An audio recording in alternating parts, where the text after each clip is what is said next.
To start with, substance use disorders has tremendous impact. And the other issue about it is a disease like many of the ones that we as psychiatrists address that starts very early on during brain development. So it's a disease, a chronic disease that affects the young, which actually is going to interfere with the trajectories of their lives. Well, I'm absolutely delighted to be joined by NIDA Director Nora Volkow. Nora, welcome. Thanks very much. Thank you very much indeed for taking the time to talk to us today. I thank you for the interest. Now, there's a lot of different tracks going on at the conference that are related to drug abuse. Tell us a little bit about some of the highlights. We are trying to actually address three main topics on these highlights. One of them relates to the very frequent comorbidity that exists between mental illness and abuse of substances, and in particular with respect to smoking.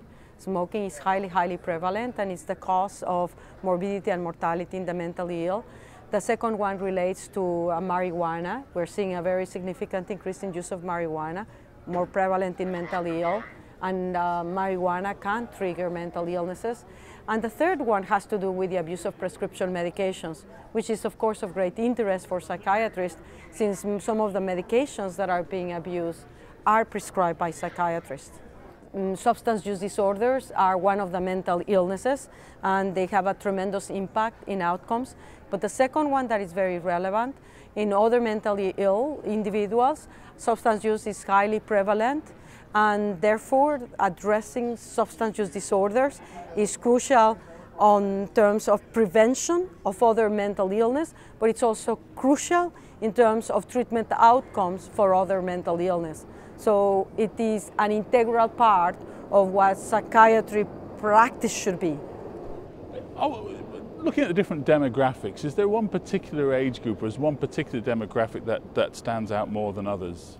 Oh, absolutely, and I would sort of say for all of the mentally ill are the young, because mental diseases occur during that developmental stages in the transition of childhood to adolescence.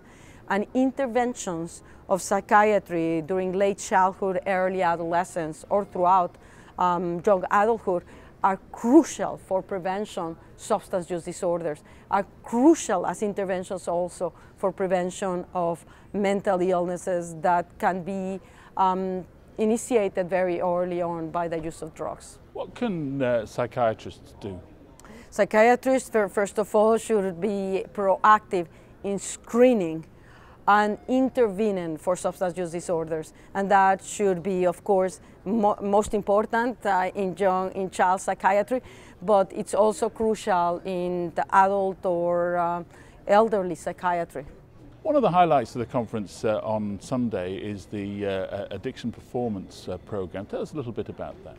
This is a different approach that we're taking, that by actually recreating the situation outside the clinical setting of what it means to have a substance use disorder, in this case addiction to a pain medication, psychiatrists can get a sense of the dynamics on how drugs of abuse not just affects the individual, but disrupts completely the family interactions. Thank you very much indeed for joining us today. You're very welcome. We really appreciate it. Thank you. You're very welcome. Thank you.